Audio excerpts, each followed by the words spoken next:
Hi, Jessica. Thank you so much for coming on today to share your knowledge and expertise about how to create an exit plan for your business. I invited you on today because this is a topic that I've been thinking about a lot lately, and I'll just put it out there. I have been in this business for a long time now, and it's really time to start thinking about what is the future going to look like. I'm trying to create a vision and a plan for what the next 5 and 10 years are going to look like for me, and like what is retirement going to look like for me. And so Mhm. this question of exit planning is very top of mind because I have a window right here to work with, Right. and the window is getting shorter and shorter. So I'm really excited to learn from you about how to create that vision for the next 5, 10 years, or whatever time frame may happen, to be prepared. So with that, Yeah. Jessica, tell us about yourself. How did you even get into Yeah. this business? Yeah. Thank you so much for having me. And actually, I'm very proud of you. You Ah, have a plan of, learning about this. When you have 5 to 10 years to go, that is perfect. You would be a dream business owner, client. We would wish everybody to have that kind of timeline when we're talking about this, but not everybody okay. does. And we can talk about that. So I'm Jessica Starks. I own Transworld Business Advisors and Exit Factor here in Michigan. We help businesses get ready to sell, and we also take them to market confidentially and market their business for sale, create competition to find their buyer and see that business succeed, and continue on, which is so important for many pillars of the community, the families the business serves, whether it's employees or customers, or even the Yeah, owner in exactly. their whole wealth planning adventure. Because a lot of business owners, spend so much money and time in their business that they, may not have a savings on the side, and this is their retirement fund. That is true for some business owners. Yeah, so it's important to realize that's an asset that a business owner has, and to get what it's worth out of it. So Yeah, absolutely. We work so hard for what we've built, and so let's dive into yeah. some of the benefits. It's really important for sellers to think like buyers. And when you're a business owner, you don't know what a buyer is looking for in a business. So when we talk about early planning, it's really having those experts on your team to guide you to the best, most profitable sale that you can have. So you said 5, 10 years. Again, that's a dream. Mhm. 3 to 5 years is really a good key where we can get a seller talking about exiting, what that might look like, educating them. So taking Okay. it from the owner working in the business and being the business, wearing 10 different hats, to maybe wearing one or two hats, because that's a more transferable skill to the new buyer. And you're going to have a bigger pool of buyers if you're not the jack of all trades. The other is really, maximizing the profits of your business. So, what is necessary expenses in your business? Are you writing off too much personal expenses and commingling funds, or how are your financial statements showing up? Those all are key triggers to what a buyer is going to view your business to be, and what's going to create the most value or not for your business. So if you have 3 to 5 years, we can get that cleaned up. We can record, document standard operating procedures, who's doing what in your business, policies and procedures. So there's a lot of opportunity to make improvements, get what's in your head out on paper, and that will maximize your payout. So that makes me wonder, do you work with people, like meet with them monthly, or how does that work? Mhm. Like, Yes. So when you're planning for your exit, the first thing we actually do is what we call an exit assessment. So we want to meet you where you are today. So we'll give you a broker opinion of value of your business today. And we're going to also qualitatively ask you many different factors about how you're running your business. I'm sure you're okay. doing a fantastic job of running Mhm. your business in certain areas, but again, we got to think like a buyer. And I hear all the buyers' Okay, okay, objectives when we're trying to sell businesses. So, okay. really digging into where the pitfalls of the business are, or the deal killers of what's going on in the business.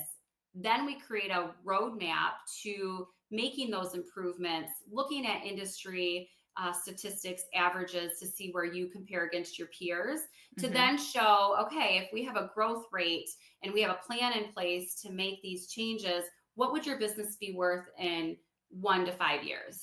We would work on that plan together. So, yes, we would meet on a monthly basis. We would have goals to accomplish before the next meeting. We would work through, again, bringing the buyer's Hmm. perspective to your business to make sure that we can avoid those deal killers at the end of the day. Okay, that makes perfect sense. Yes. So I'm currently exploring options to potentially sell my home because my kids, Mhm. who are 19 now and 21, are, Mhm. living their life and everything. And so Good. we're thinking about downsizing. Not sure that we want Mhm. to, but anyway, I'm talking with the Yeah. real estate agent and it's just the same thing. So it's definitely the same It's thing. like, She yeah, valued our home and then told us what we need to do to increase the value before we sell. exactly. And And then you may love it after that. I mean, you might love it now, but she might have, she might have recommended a new kitchen or update the bathroom. And you're I like, oh, know. I've been hating this. Yeah. And then you redo it and you're like, oh, I really love this. And That's you're, what I'm afraid of.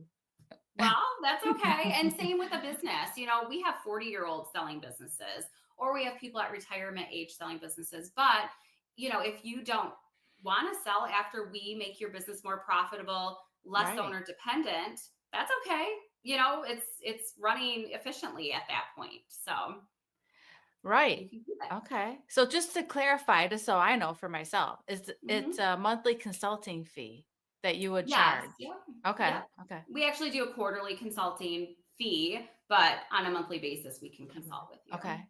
Hmm. Yeah, that sounds good. And you bring it like if there's a bottleneck or some kind of issue, you bring in like specialists and partners.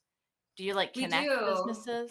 So, although I have an accounting degree, I still am not my client's accountant. So, when we're looking at good books and records, if somebody doesn't have good books and records, we're bringing in an accountant to help get that ready. Okay. And it Okay. could be timely financials where, if they don't do timely financials and they just do their financials once a year, we're going to have problems with buyers. So, we bring in Mm-hmm. partners for that. Mm-hmm.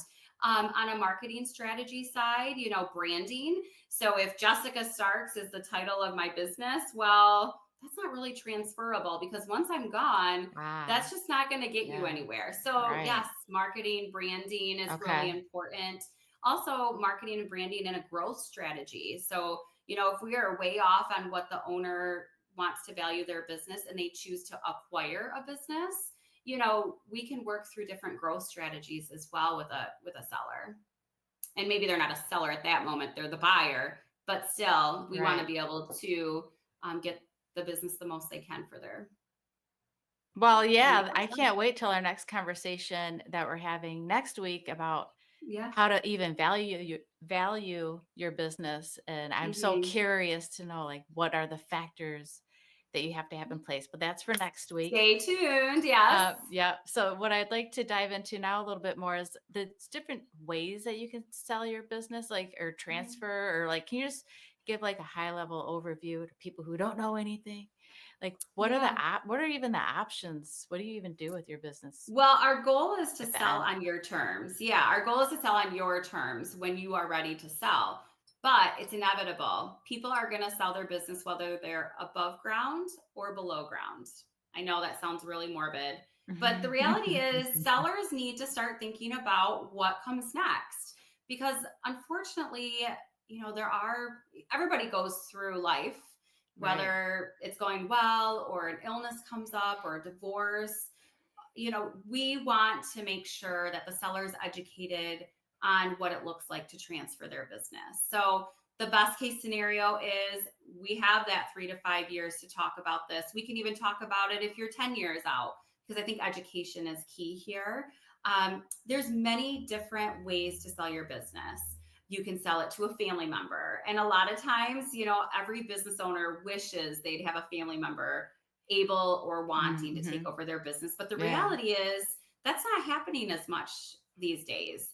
So don't need to close your doors if that's not possible. We have third party buyers. So you have family, you could have employees, but sometimes employees don't have the capital to bring to Right. the table to buy a business. But that's a Right. conversation to have. And then you have third parties, and third parties can be strategic buyers. So ones that are already in business looking to acquire a like kind business or to add other product or service offerings to theirs that complement their client base.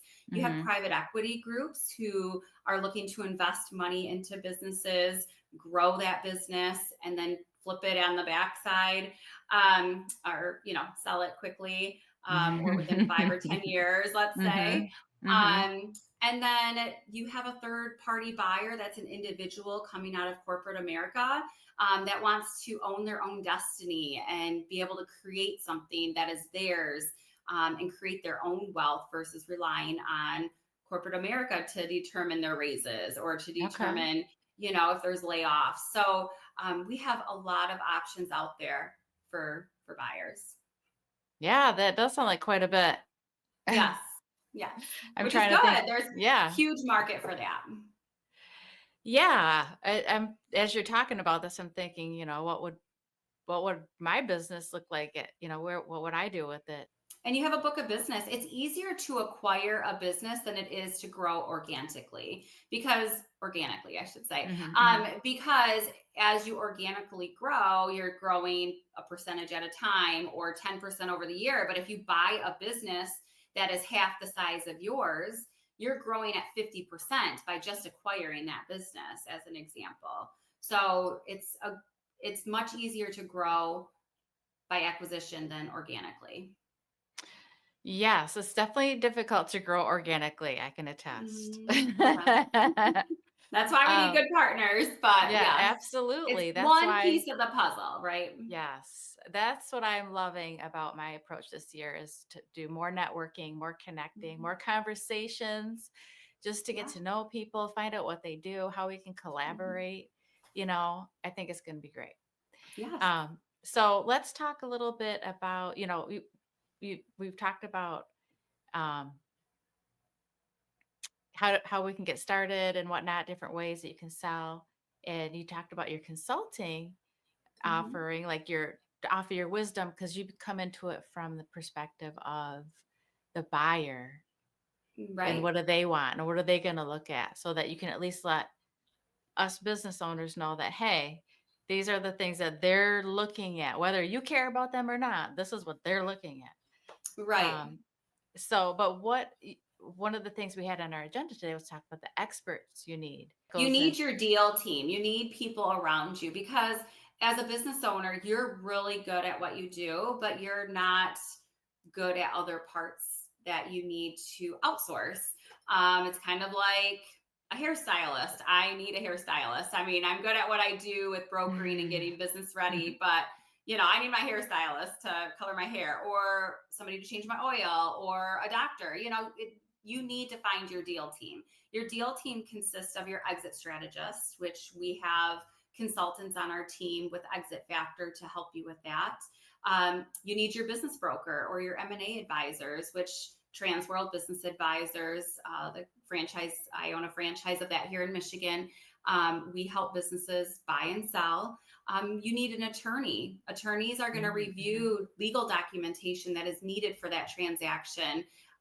Again, we're not attorneys, you're not an attorney, and there's a lot of reps and warranties and other parts of a deal that are really important to make sure you're protected.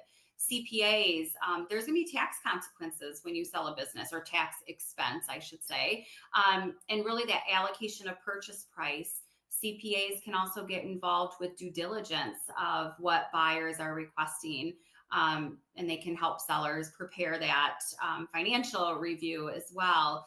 And then a personal wealth advisors. There's people out there that think they need $10 million to sell a business or $10 million in order to retire, let's say. Well, Mhm. do you Mhm. really? Who knows? Who knows what your lifestyle is, but do you really need $10 million out of your business? Or can you not sell if it's only worth $2 million or even 500? It really just depends individually what your business is worth and how that fits into your personal finances, Right. Right. and that projection that your wealth advisor is going to do with you. So I would Right. say those are the main key players when we go to exit. And there will be, you need your insurance agent, you need your banker or lender, for financing, but that's on the buyer side. Is there a Mhm. minimum amount that your business should be valued at before you could even consider selling it?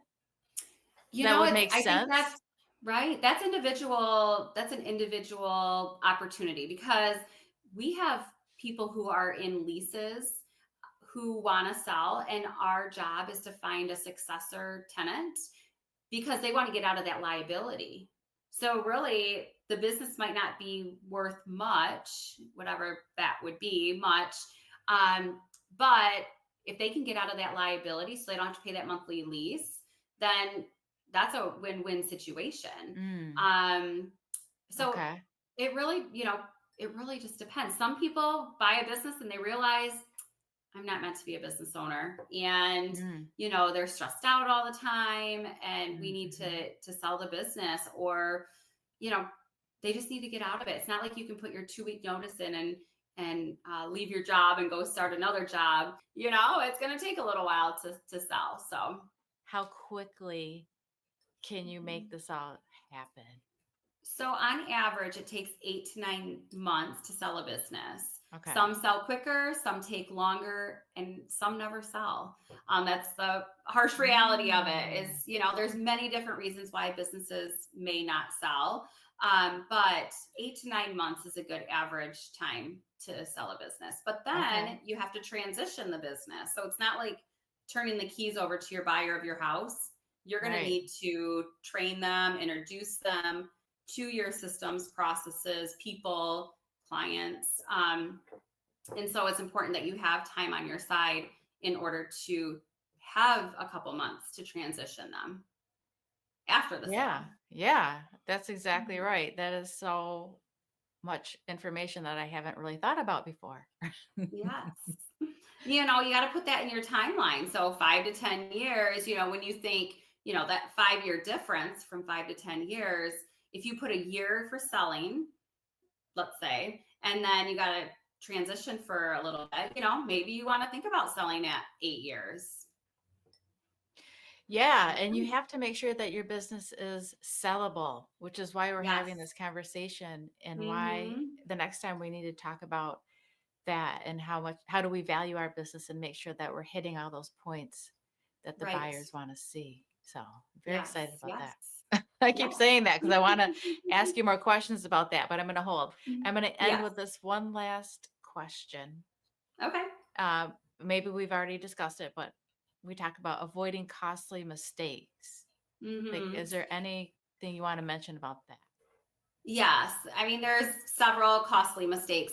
One is every seller should talk to a business broker before they go to close their business, because some people might think their business is worth just the piece of real estate or just the equipment.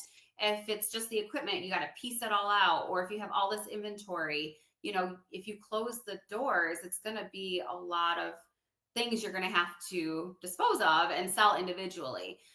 It's really important to have this discussion because your business has more value than those tangible items. So don't leave money on the table. Secondly, selling your business for sale by owner does not keep your business for sale confidentially, because I know who you are if you're trying to sell your own business. It's really important to be confidential in the sale Mm-hmm. process. Okay. You don't want to advertise that your business is for sale. You don't want to put a Right. sign out in the front yard or Right. window. You want to protect your employees, your customer, because then that's protecting your business value. And then the Mm-hmm. timeline, please prepare and have these discussions sooner than later. It's never too early to educate yourself, because if you need to sell tomorrow, you're not going to get as much money for your business If as if you any. took the time to prepare to sell your business. Right. Yeah. I Yes. mean, how scary if like you put all this in and at the end you can't even sell it. That'd be awful. Yes. I don't Yes. want that to Right. happen. And neither I don't do want that to I. happen Yes. again. So Right. I'm gonna Right. try to listen to your advice Yes. and I'm looking forward to our next conversation. Is there anything Thank you'd you. like to end with today, Jessica, for our first session of why you Yeah. need an exit plan now? I just invite a conversation. Again, this is all confidential. So, our viewers, please reach out. We'll send my contact information to you in an email, but reach out. Let's have a confidential conversation, see where you're at, share more where we can go. But really, it all starts with that conversation and then maybe even an exit plan, or not an exit plan, but an exit assessment where we see where you are financially and Yeah. show you where that roadmap takes us. Yeah. Well, I can't wait to dive into that. So thank you so much, Yeah. Jessica.